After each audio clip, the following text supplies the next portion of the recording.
Hello everyone, welcome to my YouTube channel. My name is Ayushi Arora and I did my graduation from Lady Shri Ram College, and here I am going to teach you class 12 political science. The chapter which we are going to study today is judiciary, and it is from ICSE board, and today we are going to start with our very first lesson, which is judiciary. Although in book it must be chapter number 6 according to ICS board, but today is our first class, so we are going to start with our topic judiciary. So judiciary का मतलब क्या होता है? Judiciary came from the word judge. जैसे हम किसी भी चीज का judgment देते हैं एक तरीके से, जैसे कोई dispute हो जाए, for instance कोई भी dispute होगा तो हमें क्या लगेगा कि लोग नहीं कहते कि I will see you in court. I will see you in court का मतलब क्या है कि लोगों को कहीं ना कहीं ये भरोसा है कि जो हमारे कंट्री के कोर्ट है वो डिसीजन देंगे जो कि हमारे लिए फेवरेबल होगा. सो जुडिशरी का जो मेजर पार्ट है वो कौन है? Supreme court, high court, district court, local courts, बहुत सारे तरीके के कोर्ट्स जो कि नीचे लेवल पे भी है और टॉप मोस्ट लेवल पे भी है. जो सुप्रीम कोर्ट होता है वो हमारा एकदम एपेक्स पे होता है. एपेक्स मीन्स एकदम टॉप पे होता है. ठीक है. सुप्रीम कोर्ट के नीचे हाई कोर्ट होता है, फिर उसके नीचे डिस्ट्रिक्ट कोर्ट्स होते हैं, डिस्ट्रिक्ट कोर्ट के नीचे लोकल कोर्ट्स होते हैं. ऐसे बहुत सारे कोर्ट्स होते हैं जो कि मिलकर जुडिशरी का पार्ट फॉर्म करते हैं. सो जुडिशरी का जो मतलब है वो ये है कि एक बॉडी जो कि हमारे सारे डिस्प्यूट्स को जज कर रही है, सारी चीजों को सेटल कर रही है. तो हमने 3 ऑर्गन्स होते हैं गवर्नमेंट के. ठीक है. So the first organ is legislature. Legislature means it's a law making body. एक बॉडी जो कि लॉ बनाती है उसको हम क्या बोलते हैं? लेजिस्लेचर.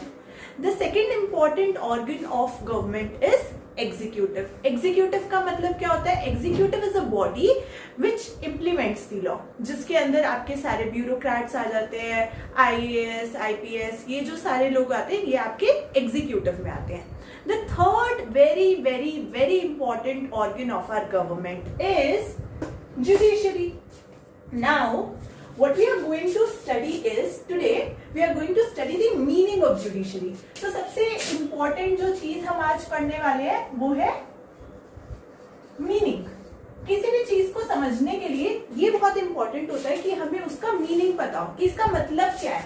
बहुत बार आपने सुना होगा कि जुडिशरी के बारे में हम पढ़ रहे हैं, लेकिन जुडिशरी का एग्जैक्ट मतलब क्या होता है? हम कुछ लोगों से मैंने पूछा तो लोग बोलेंगे कि ओके इट मीन्स कि सुप्रीम कोर्ट है, हाई कोर्ट है, लोकल कोर्ट होंगे, डिस्ट्रिक्ट कोर्ट होंगे, यही होता है जुडिशरी. लेकिन इसका एग्जैक्ट मतलब क्या होता है? That is very important to understand whenever we see a term. जैसे कि लेजिस्लेचर का हमें पता चल गया कि लॉ मेकिंग बॉडी है, एग्जीक्यूटिव का हमें पता चल गया कि it's a body which implements the law. तो जुडिशरी एक वो बॉडी है जो किसी भी डिस्प्यूट को, एक वर्ड है हमारा जज. जज वर्ड से बना है जुडिशरी. ठीक है. ये एक वो ऑर्गन ऑफ गवर्नमेंट है जो क्या क्या काम करता है. बेसिकली उसका मतलब क्या है? एक वो organ of government which interprets the law. हमारी कंट्री के अंदर जितने भी लॉज हैं उसको इंटरप्रेट कौन करता है? Judiciary. It protects the constitution. It helps in protecting the constitution. अब जुडिशरी हमारे कॉन्स्टिट्यूशन को प्रोटेक्ट कैसे करता है? कैसे प्रोटेक्ट करेगा हमारे कॉन्स्टिट्यूशन को? संविधान तो लिखा जा चुका है, बहुत पहले लिखा. कॉन्स्टिट्यूशन बहुत पहले ड्राफ्टिंग कमेटी ने बैठ के लिखा और सारे लोगों की नीड्स को ध्यान में रखते हुए लिखा. लेकिन जुडिशरी एक ऐसी बॉडी है जो समय समय पर आकर, यानी कि टाइम पर आकर हमारे कॉन्स्टिट्यूशन के अंदर चेंजेस लेकर आती है. ठीक है. कोई भी अमेंडमेंट लेके आती है, किसी लॉ को इंटरप्रेट करती है, कोई ना कोई चेंजेस लेके आती है. तो वो कौन सी बॉडी होती है? जुडिशरी. ठीक है. It helps in settling the disputes. Disputes कई तरीके के हो सकते हैं. आपका प्रॉपर्टी रिलेटेड डिस्प्यूट हो गया, थेफ्ट रिलेटेड हो गया, मर्डर हो गया किसी का. किसी भी तरीके का डिस्प्यूट हो तो वो डिस्प्यूट कौन सेटल करने वाला है? आपका जुडिशरी. नाउ अब जुडिशरी के पास में एक और बहुत इंपॉर्टेंट मीनिंग है। जुडिशरी एक ऐसी बॉडी है जो लोगों को जस्टिस देती है। It gives justice to people. Justice to people, जैसे कि अभी रिसेंटली हमारा हाथरस में केस हुआ, या फिर जो पहले उससे पहले निर्भया केस हुआ, सब लोगों को क्या उम्मीद है इस टाइम पर कि हमें जस्टिस कौन देने वाला है? जुडिशरी ही वो बॉडी है जो हमें जस्टिस देने वाली है। तो मीनिंग लिखते टाइम हमें ये बात बहुत ही अच्छी तरीके से याद रखनी चाहिए कि वर्ड जस्टिस को हमने इंक्लूड करना है, ठीक है? Because justice is really really really important in today's scenario. Now, another very important point which we are going to study under judiciary is that it plays a significant role in protecting the rights and liberties of people.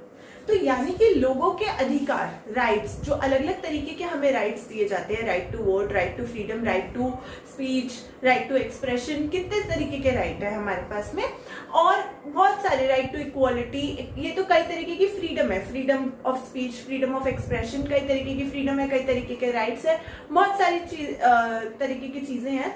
And liberty, basically हमारी freedom को, तो ये protecting the rights and liberty of people भी बहुत ही ज्यादा important है। तो ये हमारा मीनिंग है जुडिशरी का, which is very very important. And जिस दिन आपको जुडिशरी का मतलब समझ में आ जाएगा, उस दिन आप इसके फंक्शंस को भी समझ पाएंगे। Thank you.